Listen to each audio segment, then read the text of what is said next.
Bismillahirrahmanirrahim. Assalamualaikum warahmatullahi wabarakatuh.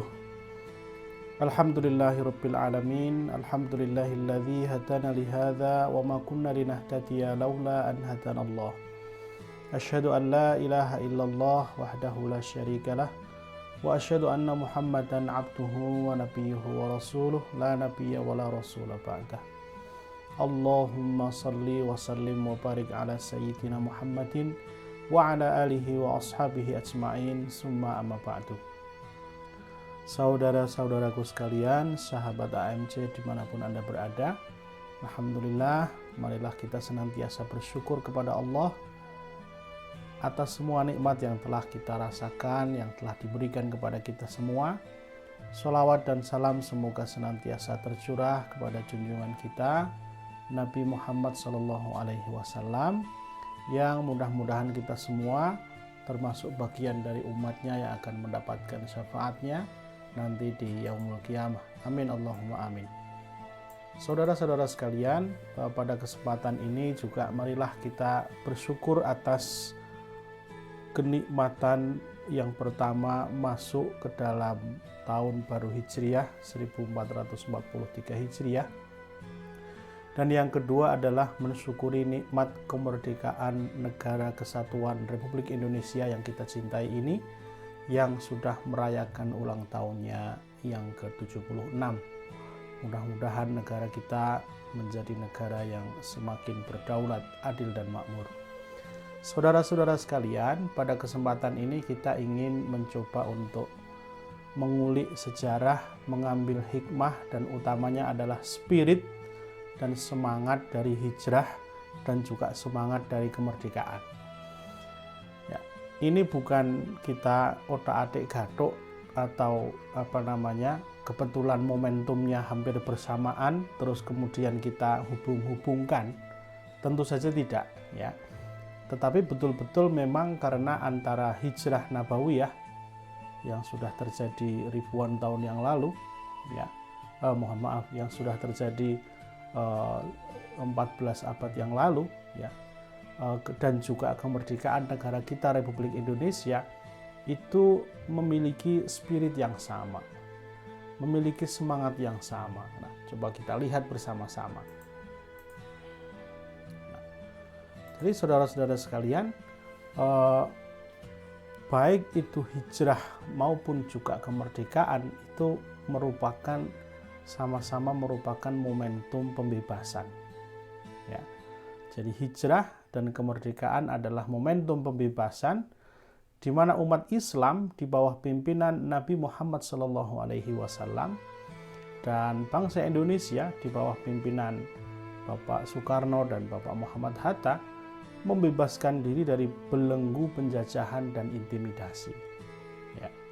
Nah, jadi saudara-saudara sekalian, spirit dan semangat dari hijrah dan semangat dari kemerdekaan Republik Indonesia itu mirip, yakni sama-sama ingin mendapatkan kebebasan, bebas untuk mengatur dirinya sendiri, bebas dari paksaan orang lain, bebas dari intimidasi dan lain sebagainya.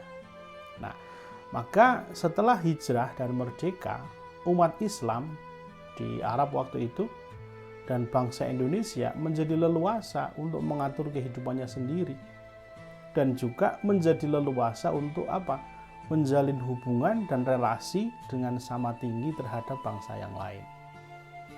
Jadi umat Islam waktu itu begitu berhasil hijrah dari Makkah menuju ke Madinah, itu kemudian Rasulullah SAW segera mengambil langkah-langkah yang tepat, yakni mensolidkan umat Islam, soliditas internal, diantaranya dengan mempersaudarakan antara muhajirin dan ansor, kemudian juga membangun masjid sebagai pusat kegiatan, kemudian juga membangun pasar, ya, dan kemudian juga Rasulullah segera membuat perjanjian dengan orang-orang ahlul kitab yang tinggal di sekitar Madinah.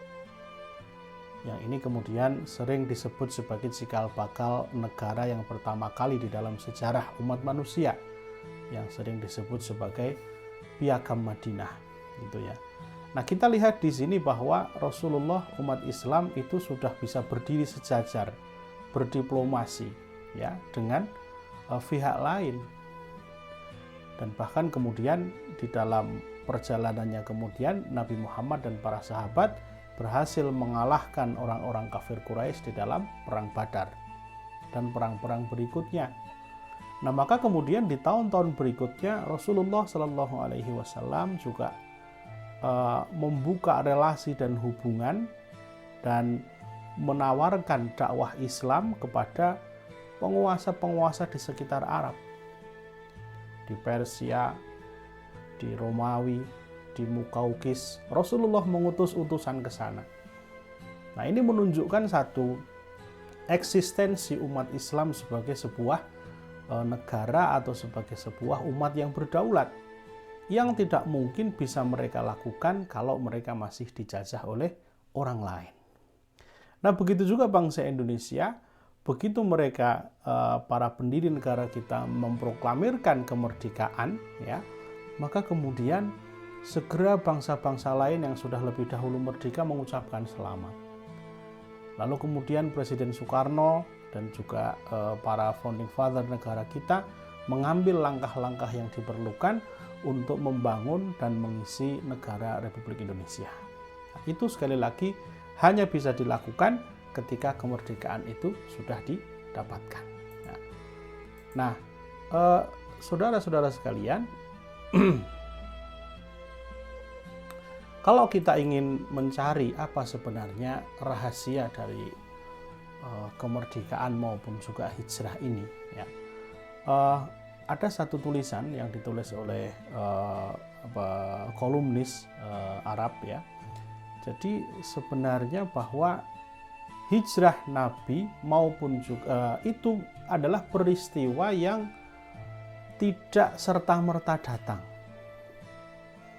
Tetapi sebaliknya hijrah Nabi ini sudah dipersiapkan di saat-saat sebelumnya, dan Nabi Muhammad SAW sendiri begitu serius untuk mentarbiyah, untuk membina para sahabat dengan pemahaman dan keislaman yang benar, sehingga ketika kemudian datang kesempatan untuk hijrah itu mereka sudah siap. Kalau di sini bahasanya yang lebih mudah, ya. Jadi soliditas internal yang sudah dibangun selama bertahun-tahun lamanya itu menjadi salah satu kunci kesuksesan dari hijrah. Ya. An-nadarsa alladhi yanbaghi an nu'akkid alaihi fi hadzal maqam.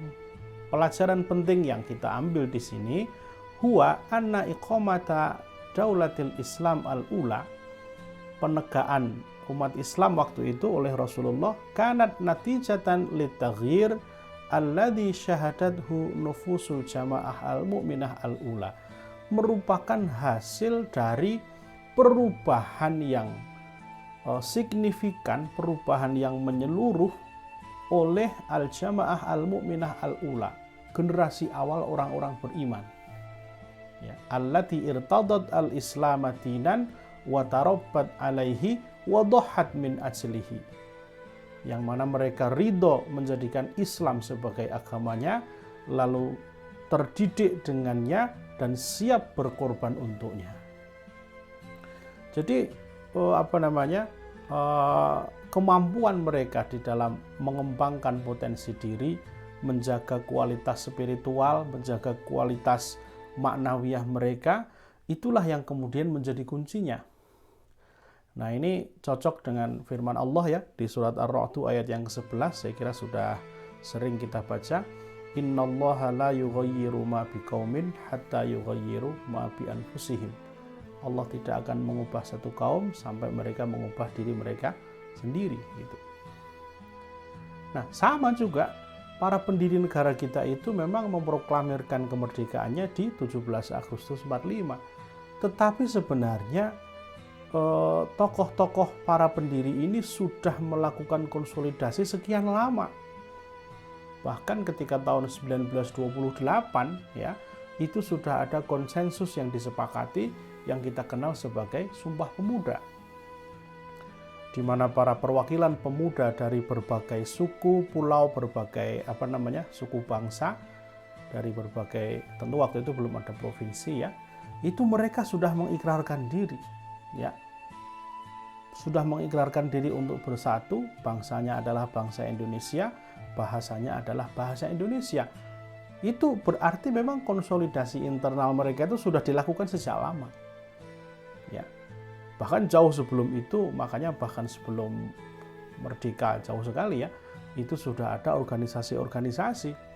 Ada Ormas Muhammadiyah, ada NU, ada Syarikat Islam, kemudian juga ada apa yang kita kenal dengan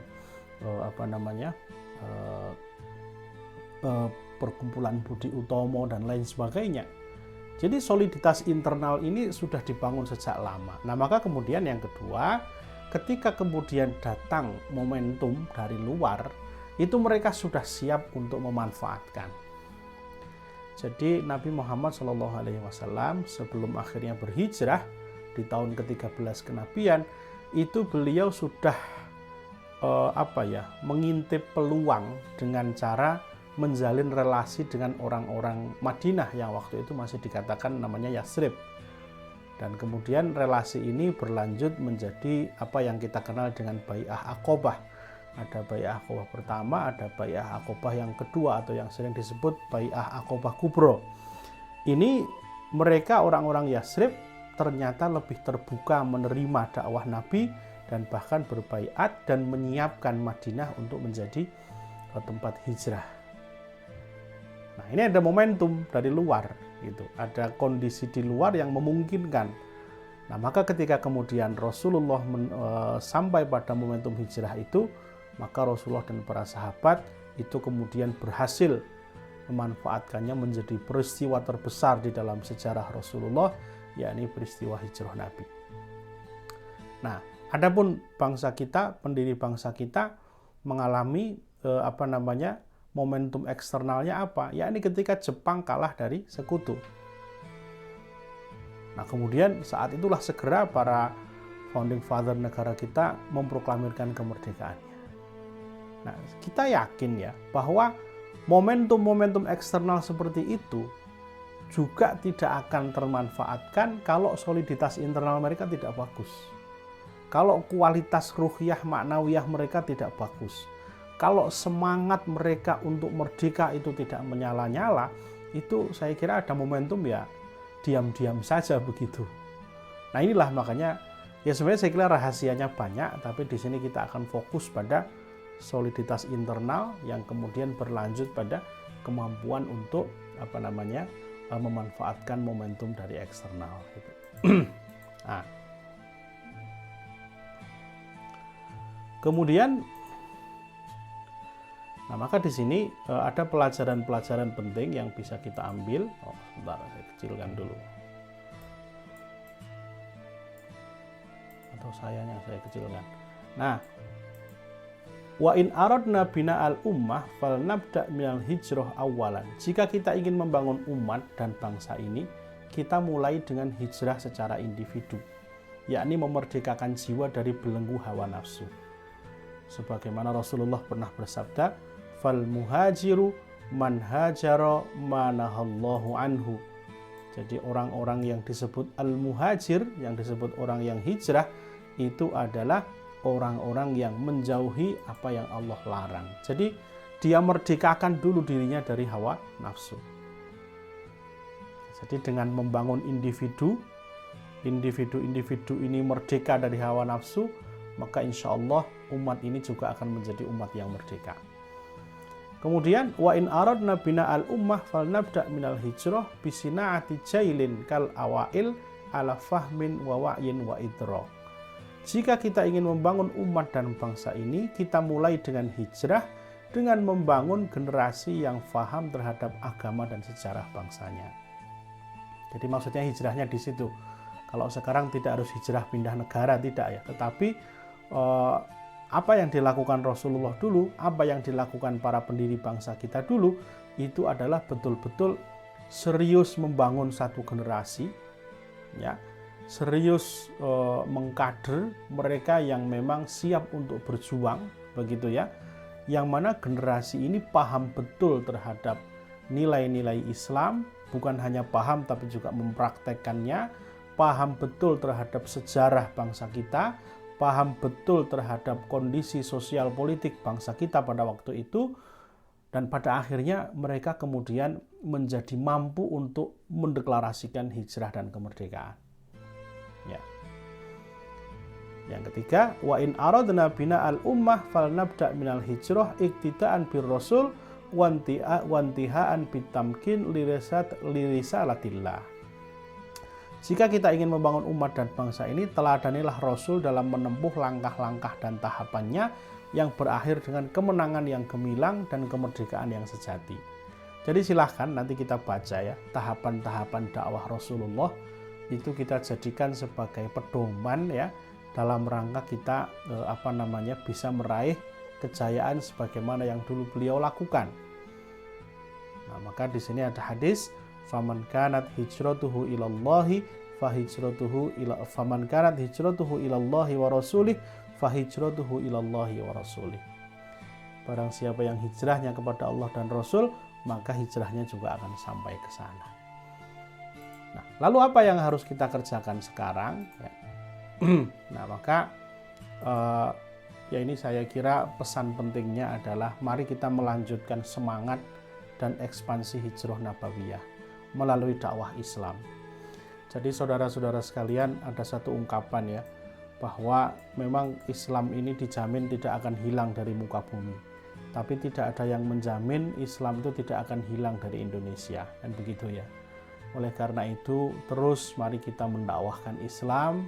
Mereka yang belum memahami Islam dengan baik, mari kita fahamkan, sehingga kualitas keislaman, khususnya umat Islam, khususnya di negara Indonesia ini, menjadi semakin baik dan semakin meningkat.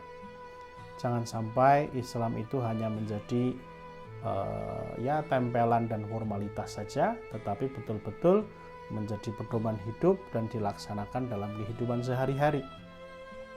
Kemudian juga mari kita melanjutkan semangat mengisi kemerdekaan ya, dan memerdekakan bangsa dari penjajahan apapun. Karena sekarang bentuk-bentuk penjajahan saya kira sudah sangat banyak sekali macamnya.